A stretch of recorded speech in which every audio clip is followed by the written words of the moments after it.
So here I am all set up, and as you can tell it's starting to get a bit darker, but the sun and the clouds are hopefully going to play the game. I'm getting a bit excited just now, to be fair, but as you can hear at the side there, the main feature is roaring away, just gagging for a photo.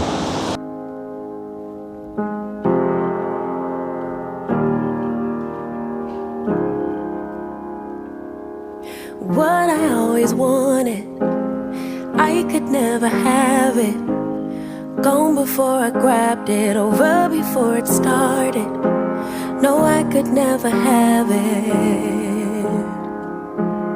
What I always dreamed of, I could always see us, shadows in the distance, watching from the fences, but I could never have it.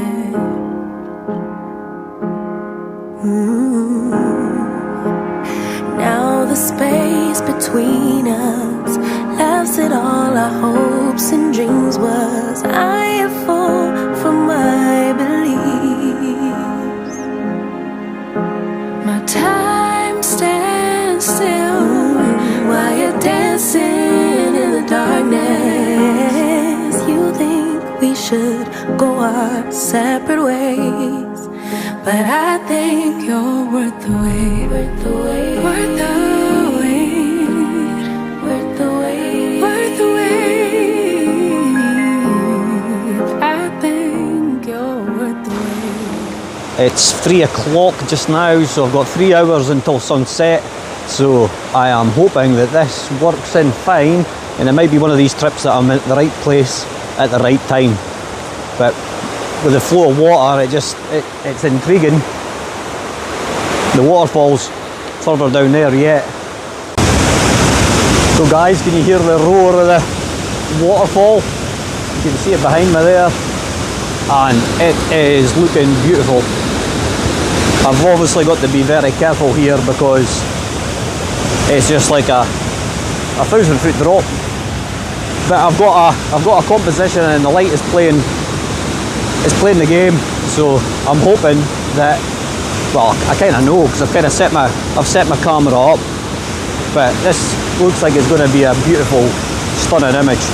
Very busy today here, so if you see me peeking about, it's because I don't want to look like a twat. But I'll let you see my composition, and I'll actually let you see it from here. Look, can you guess what I'm taking a photo of? Can you guess what I'm using as a foreground element? This area here. That leads me down to the waterfall, and I've got the waterfall on a slow, long exposure, so it makes it a bit more creamy looking, and it is looking fantastic. It's looking fantastic on the back of the screen. I'll let you see it, and if the weather stays like this and the light keeps on playing like it is just now, you can see it on the branch. It's just kissing the top of the branch there and kissing all the leaves at the bottom, and it really is making for a really good photo. So I thought I've still got like 2 hours to go until sunset, so I thought I would muck about in this area first, as it's kind of like leads you up to the main vantage point around the corner there that shoots down at the waterfall. So I thought I'd muck about here first, try and get some photos, some compositions, see what the light's doing, and then work my way around. But it's definitely a dangerous place. I'm a bit nervous myself, just standing at the side here. I'm about a metre from death, but I've got a stunning image here, and I just love it. So if you're coming here and you've got kids or anything like that, it's a bonny walk, but please be careful. Very dangerous. A lot of dangerous bits. But if you're just adults and you're coming for a walk, it's stunning and beautiful. Just take your time. An old lady just came down there and she stumbled across all there's like the roots of the trees. She came stumbling down there and grabbed onto her husband. Grabbed onto her husband there, and he's shiting himself. So yeah, you got to be very careful. One wrong move and you're gone. As you can see there, the light is just dancing, and this does get the blood pumping. I love this stuff. See the way the light dances off all the edges, and you can see I've got my long exposure there of a 2.5 seconds at f14 ISO 100, and I'm actually doing 2 photos. I'm focusing on the rock in the centre of the image there where you can see on the square, but then I'm also taking a second image focusing on the branch coming along the top there, and then I'll put the two images together, compress them together, and everything should be in focus. But because I'm shooting at f14, it should all be in focus. It might fade away a wee bit at the back, but the majority of it should be in focus.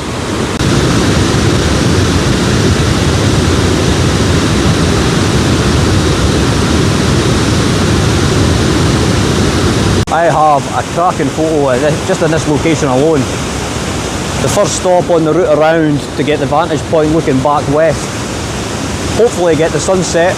The light's doing what I'm wanting it to do here anyway, so hopefully it carries on the further we go around. But this is looking to be a cracking photo, so if it's a good one, I'll put it up on the video just now and let you guys see it.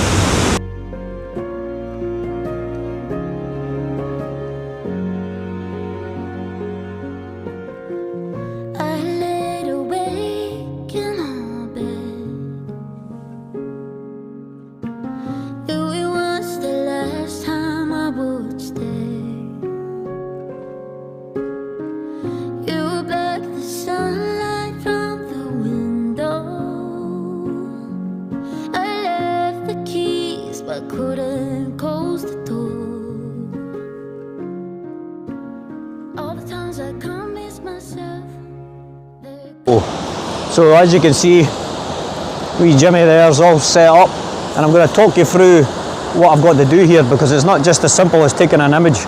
I'm going to have to take 4 different images at 4 different exposures and 4 different focuses, and then I'm going to have to stitch them all together in Lightroom. And that's going to be the tricky thing for me, to make sure that I'm getting all the dark areas at the right exposure so that they're not noisy. Sounds easy, but it's not.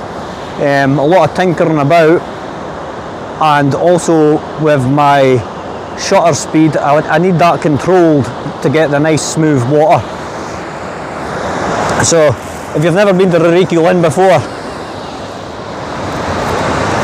there she is. The camera doesn't really do it justice from here, but as you would have seen from the first photo, which you will have seen by now, it is just a beast of a waterfall. And there is ways to get down to the bottom if you come around the other side, but I'm not going that way. I'm here, the sun's going down, it's a wee bit, it looks like it's going to go down a wee bit further over than what I thought, but it's still going down in the right direction.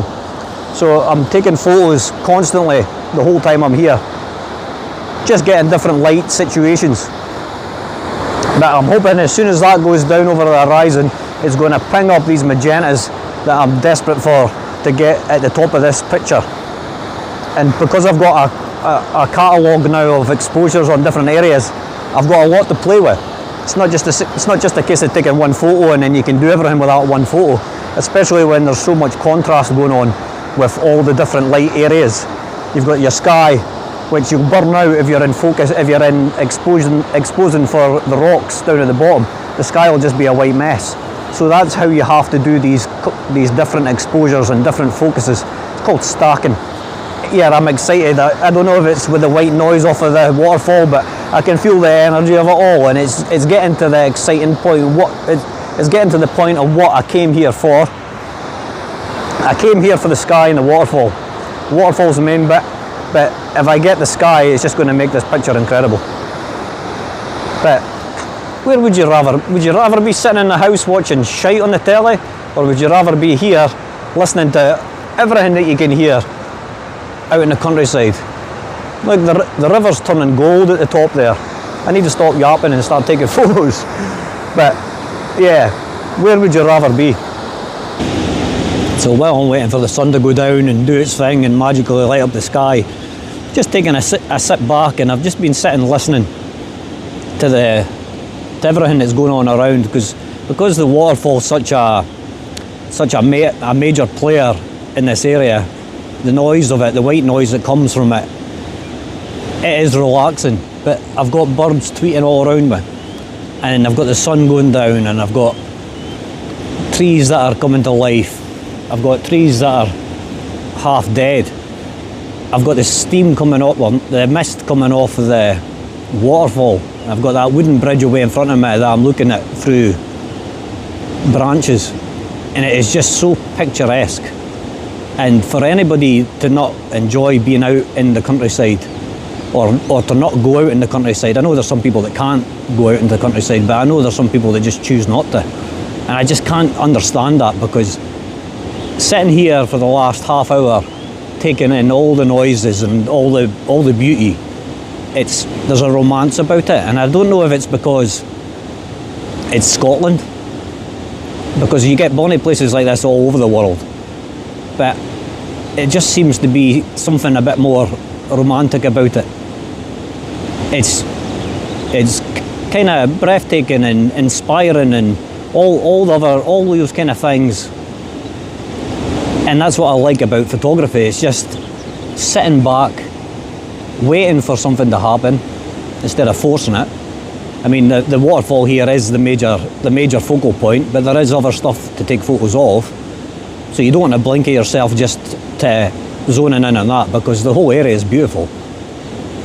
And the way the sun was going down earlier, the photo I got earlier was a cracker. And you'll have seen that already.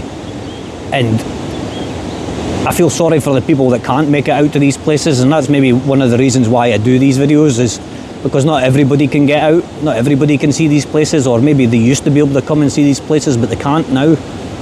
And if my videos kind of help folk like that, then fantastic. It doesn't matter how stupid I look or how much of a numpty I sound. If people are enjoying the videos and watching places that they used to enjoy going to that they can't get to now, then why not do that? Everybody should be doing it. And I kind of went off on a tangent there, but these places are so beautiful and are right on our doorstep. They're just bonny, and I know there's people that that aren't even interested in this kind of thing, and maybe it's just not up their street. But I mean, they're missing out on so much. People that are just ignorant to the fact of what's going on around them. I could sit here quite happily for the next 2 or 3 hours. It's a bit chilly right enough, but I've got a jacket. But all the noises, it's just relaxing on the soul. I'm not really that kind of soul kind of person, but it's just like peace and quiet. There's nobody about, just quiet, enjoyable, taking it all in, noticing things that you don't really notice because you're too busy doing other things. And that's another good thing about photography, is like you come to beautiful places like this.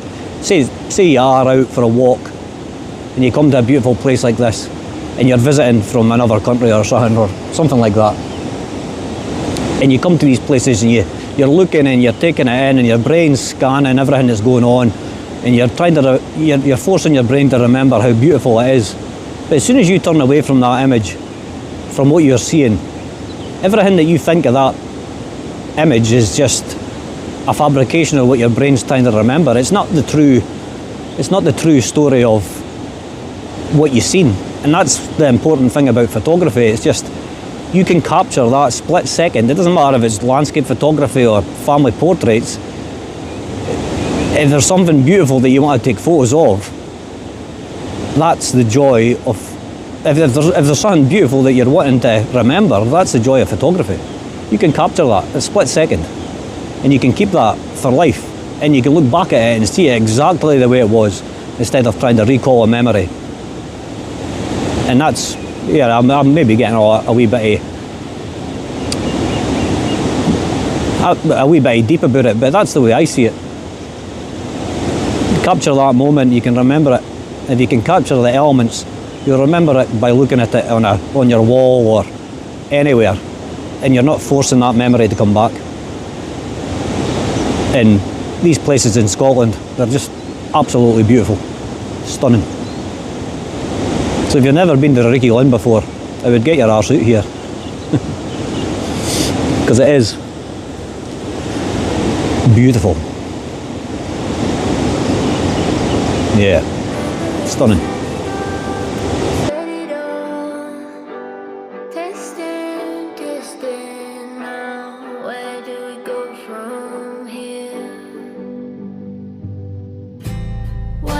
Sheets over picture, the same as when we left. Clean cut underneath,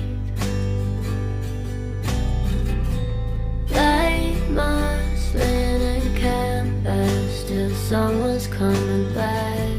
Crunch on